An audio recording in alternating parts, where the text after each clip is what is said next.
What's up, curious youngsters? Every day, without realizing it, we consume hundreds of products. And while some are pretty obvious in how they were made, others have a very interesting process behind them. And even though many people don't stop to think about how complex the process is, behind the orange juice you're drinking or the camping stove you're using, other curious people like Mr. Curiosity need to know the answer to everything. For this reason, and much more, these are 7 things you consume every day and didn't know how they're made. Orange juice. Many people enjoy having a glass of freshly squeezed orange juice for breakfast, but making it at home can be a bit of work. That's why some companies make it packaged and unpasteurized, which is the closest thing to freshly squeezed juice. This drink has a short shelf life, but its authentic flavor needs no preservatives or additives. And if we want to see how it's made, we have to start with the planting and harvesting of orange trees. This first stage is not easy at all, because the trees take several months to produce different oranges. In addition, harvesting is a job that must be done entirely by hand, so as not to damage the fruit or the tree. The pickers use lightweight and durable bags, mainly made of plastic, and once the picker has done his job, he also examines the citrus fruits and discards the ones that are not good. They then go down an inclined ramp that protects them from damage or bruises before reaching the washing station. Only at this stage do we have a sprayer that applies soapy water to the oranges, while a system of spiral brushes cleans them and moves them forward. Further ahead, another sprayer rinses them, and meanwhile they continue to be gently brushed until they reach the next drying station. After that, they undergo an inspection to check that they haven't been damaged.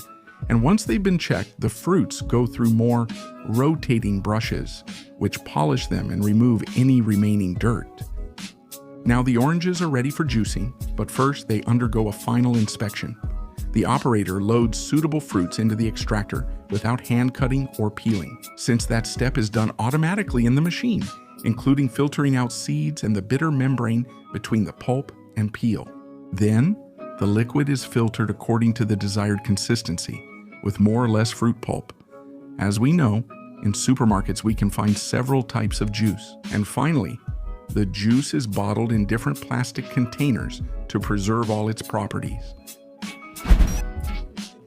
Nowadays, we have different ovens and electric stoves to prepare our favorite dishes.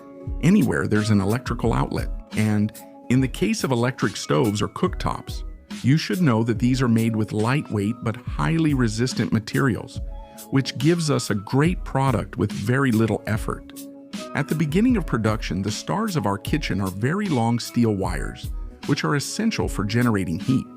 These wires go through rollers that coil them into tight spirals, which will then be cut to the proper length and used as the heating element. Only then, to test if it works, the coil must turn a reddish-orange color as a heat test. And after this test, a worker installs it at the next station. Robotic arms pick up the burners using magnetic energy and continue their journey along the production line. Later on, a device applies 16 tons of pressure to secure an insulating compound onto the burners. In the next stage, an operator covers each burner with an anti-corrosive varnish. Then they are baked at a temperature of 100 degrees Celsius for 12 hours.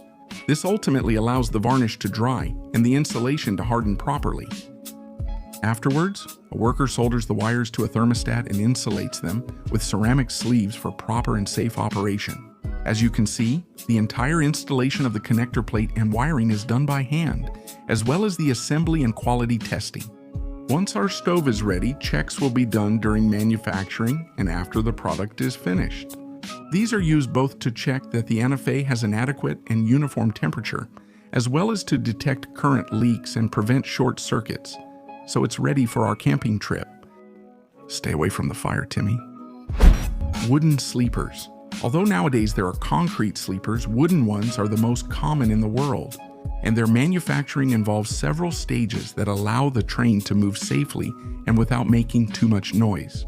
Everything begins at the sawmill, where long oak or quebracho logs, 2 of the market's most durable woods, are processed.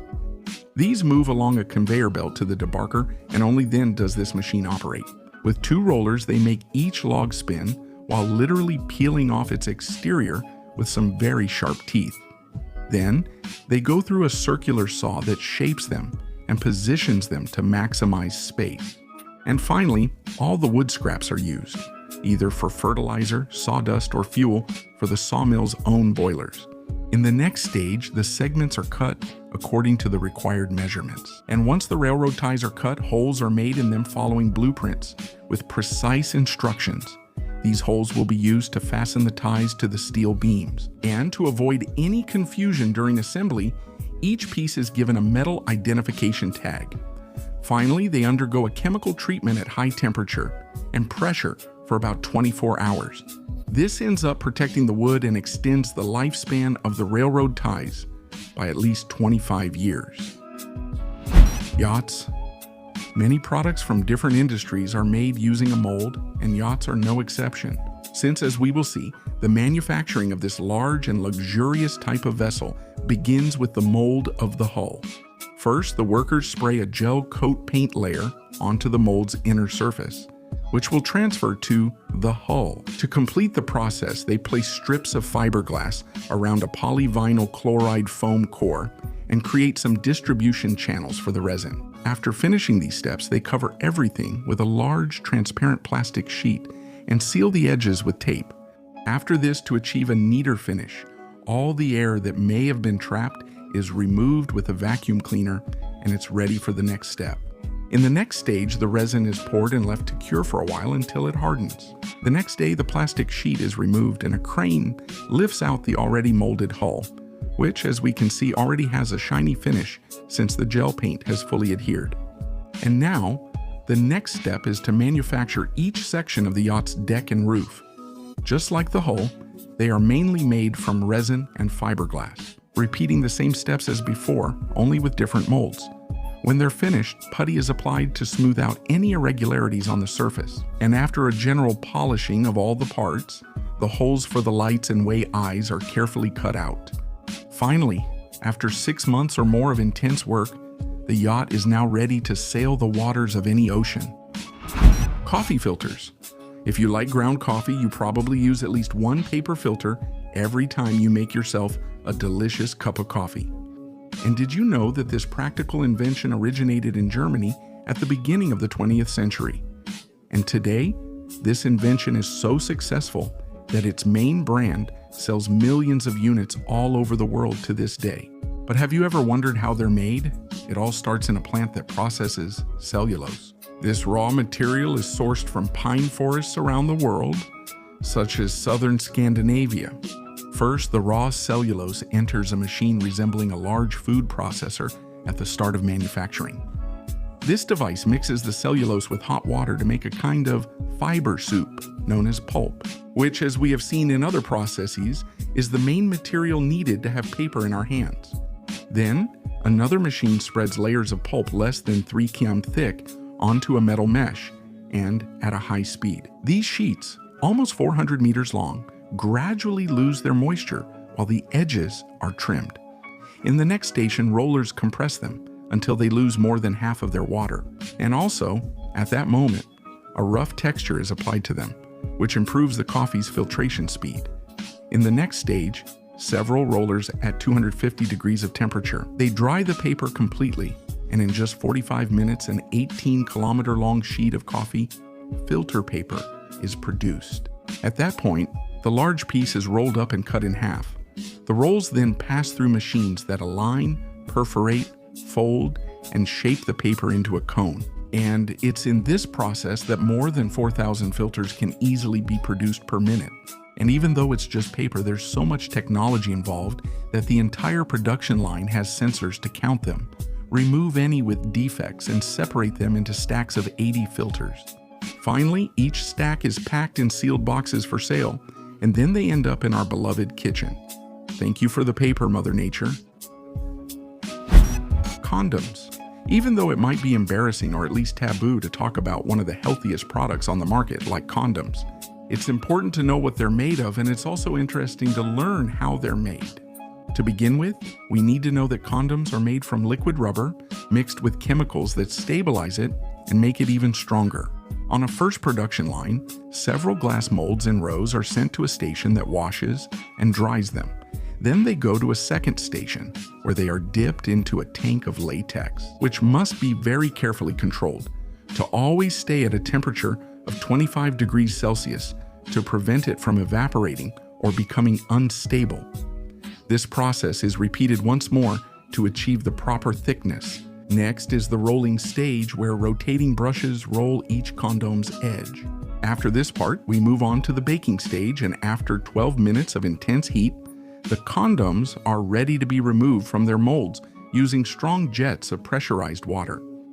Afterwards, they are washed and dried with a cornstarch solution, which leaves a fine layer of powder on the latex, preventing the sides from sticking together and possibly tearing. After that, during quality control, random samples are taken and subjected to all kinds of tests to evaluate their impermeability and resistance in a laboratory in order to constantly improve their quality.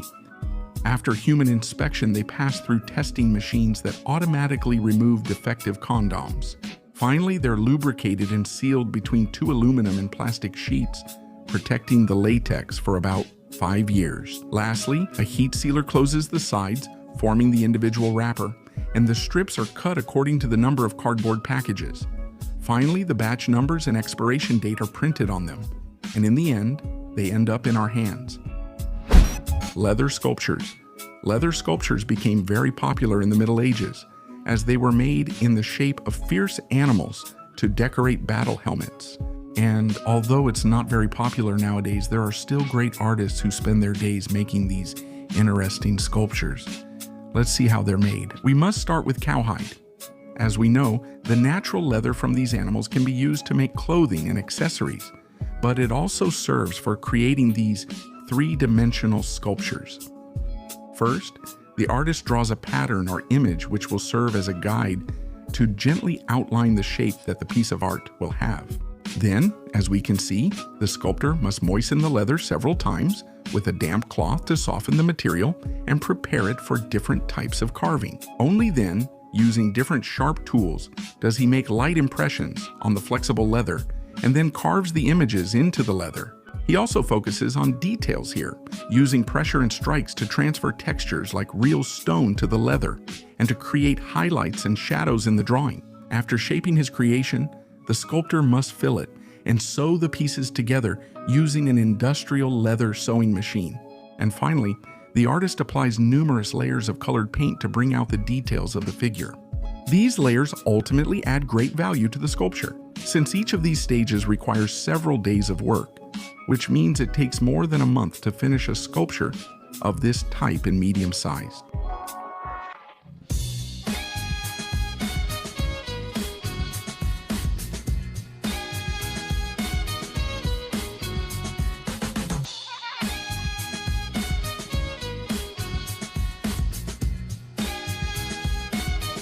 Thank you for